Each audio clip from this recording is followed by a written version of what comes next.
All right, guys. So at the beginning of the off season, I went through a bunch of different schedules. I did my schedule walkthrough. Well, now that we have a lot more information on the schedule setup, I'm going to be doing it again with some of the big dogs in the Big Ten, Ohio State, Michigan, and Penn State. Just going to do a quick dissection of the schedule. Where are their hard games? How does it set up? Looking at the analytics, no surprise here. Seems like the 90th straight year Ohio State, the favorite to win the conference. They are the number one team in the nation, according to ESPN. Michigan sitting at number 6 in the nation, and then Penn State. So 3 top 10 teams, all in the Big Ten East. But let's get right into it, starting with the Buckeyes. So they start on the road in a conference game at Indiana. I do remember they began a Thursday night game at Indiana, maybe back in 2018 or 2017 when J.K. Dobbins was a true freshman. I remember that. But how about this? 3:30 on CBS. Yes, the Big Ten will be on CBS this year. And what an introduction. The Buckeyes sitting right around 27.5-point favorites. Is it going to be McCord? Is it going to be Devin Brown? I have heard Devin Brown maybe falling behind a little bit. He's going to have to change his jersey number. I don't know. You're a quarterback. You shouldn't be wearing number 33. That's going to deduct some points in terms of the QB battle. But I do think it's going to be McCord starting week 1. That should be an easy win at Indiana. They're probably, I'd say, the second worst team this year in the Big Ten, with Northwestern likely being the worst. Then you've got Youngstown State. So that is a rare FCS game for Ohio State. No surprise, 12 o'clock, noon start on Big Ten Network. Very stress-free game. Probably got 77-3 written all over it. Maybe the Buckeyes will drop an 80 burger. We'll see. Then they've got Western Kentucky at 4 o'clock. That game is on Fox for whatever reason. Should be a really high-scoring game. Western Kentucky, they're always horrible on defense, but they normally throw the ball around everywhere. And you're expecting a pretty big win, maybe like 59-27, something like that. Then the first huge game, Ohio State, very likely going to be 3-0, very likely going to be a top 5 team in the nation on the road at Notre Dame, who right now carries an FPI rank of number 10. So Sam Hartman, the Wake Forest transfer, 7:30 NBC, really fun matchup. No matter who wins, you love these non-conference games. 7:30, great environment.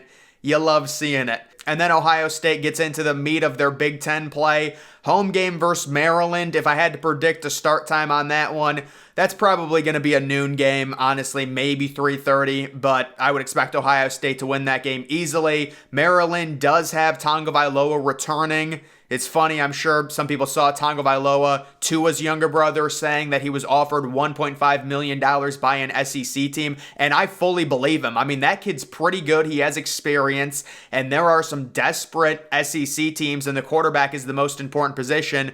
So Maryland, we'll see. That should be an easy win for Ohio State. At Purdue, you just got to hope this is not a night game. That's all. I'm guessing it'll probably be 3:30 game on CBS, but we'll see. And you would expect Ohio State to win, but they struggle at Purdue. Penn State at home. You're hoping for a night game here if you're Ohio State. Penn State's going to be pretty good. And at that point, their young quarterback should be acclimated. So that's going to be a very tough game. And Penn State always plays Ohio State extremely well. At Wisconsin, this is a tough schedule, man. Yeah, so that, I believe, has already come out. That's going to be a night game. So not fun for Ohio State. Wisconsin with Luke Fickell. I have them probably getting 9, maybe 10 wins, probably winning the Big Ten West. They're definitely going to be better this year, in my opinion. They've got a ton of transfer portal guys. At Rutgers, that's a free win. Versus Michigan State, 7:30 on NBC. Yeah, that's the rare November night game, 7:30, and Ohio State going to be big favorites versus Minnesota. Minnesota might be okay this year, but that'll probably be a noon game on Big Noon or something like that. And then at Michigan, that is the finale. Ryan Day, very important game for him, trying not to fall to 1-3. Moving on to Penn State's schedule. So Penn State possibly going to be a preseason top 10 team. They've got 2 really good running backs. They've got a young superstar quarterback who's just breaking in, and they always have a solid defense. So they start with West Virginia I absolutely love this game for Penn State. It is such an easy game on a big stage. Nothing against West Virginia, but I could see this be Penn State's coming out party. This could be like a 42-7 type blowout where they really announce themselves as a contender early in the season. Versus Delaware, that's rough. I mean, they got that game on Peacock, so that's only streaming. You are not going to be able to watch that game on TV. Pretty crazy, but I mean, Delaware, that's going to be like a 56-point spread. Easy win there for a noon game. At Illinois, another noon game. I'm expecting Illinois to take a step back. I think last year was kind of a fluke. You know, I understand they had a good defense, but they lost Witherspoon. We'll see. That's a big noon game for Penn State. Probably not a great atmosphere. That's an 11 a.m. Central start time, but I do see Penn State winning that game probably with their defense because it's going to be a little bit, you know, it's like a morning game. Versus Iowa, 7:30 CBS. That's their whiteout game. Should be pretty fun, probably competitive. I do think Penn State wins that one. At Northwestern, probably a noon game on BTN, honestly. Northwestern dealing with the Pat Fitzgerald firing. That's brutal. UMass, random game, 3:30 on BTN Plus. No, that game is on a Peacock Plus. I don't know. But yeah, UMass is terrible. And then they have their game at Ohio State. So listen, that sets up great if you're Penn State. The week before Ohio State, you get a de facto bye. You can pull all your starters early in the third quarter because you have UMass. And then the really tough one at Ohio State. But then you get Indiana at home. This is a really favorable schedule so far for Penn State. The tough Ohio State team pancaked in between two really bad teams. And then at Maryland, Michigan at home. I mean, that's just brutal if you're Penn State. I don't know how that happens exactly. I guess it comes down to who gets the picks in terms of TV. But if you're a Penn State fan, that Michigan game needs to be the whiteout. I mean, it's literally right now Ohio State, Michigan, and Penn State. Penn State needs to beat Michigan this year. How can you not have that as your whiteout game? I guess it's because Fox is obsessed with noon games. It's just crazy.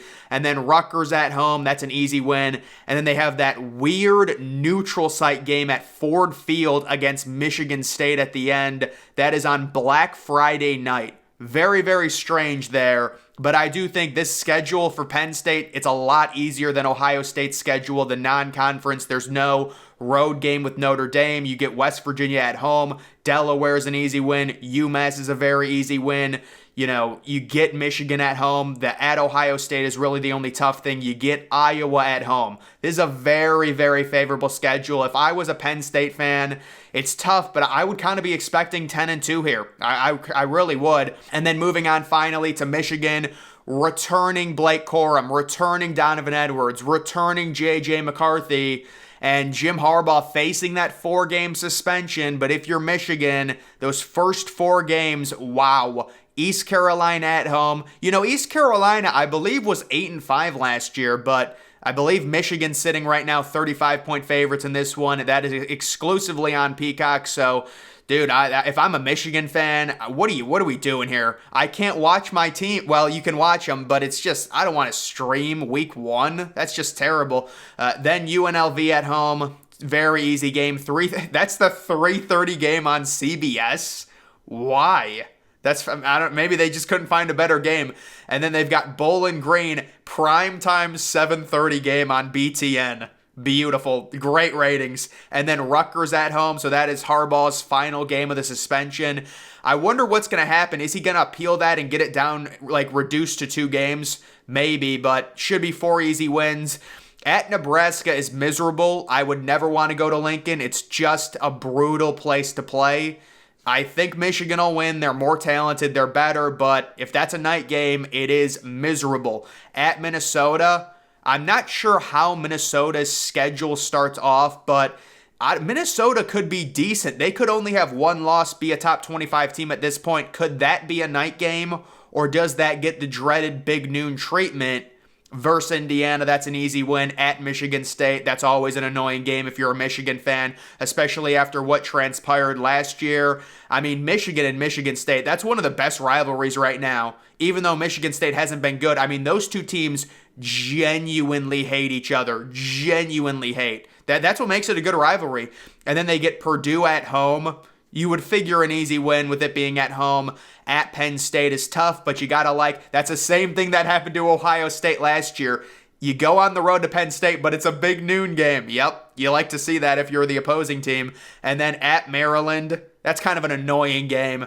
And then versus Ohio State in the finale there, that game happening, of course, at noon. There is some talk going around that maybe the Ohio State and Michigan game might be moved around. I think it's probably for the best, considering Ohio State and Michigan might face each other in the Big Ten Championship. When would that game move to? I would say move it to the early October, maybe mid-October window. Ohio State and Michigan. A lot of people that are traditional don't like that. I totally get it, but we are going through a ton of change right now in college football, and it's really going to affect a lot of different things. So once again, taking a look at right now the current projections, Ohio State, according to FBI, right around 31 points better than a neutral team. So that basically means if Ohio State faced the most average team on a neutral field, they would be 31-point favorites. Michigan would be 21-point favorites. Penn State would be 17.5-point favorites.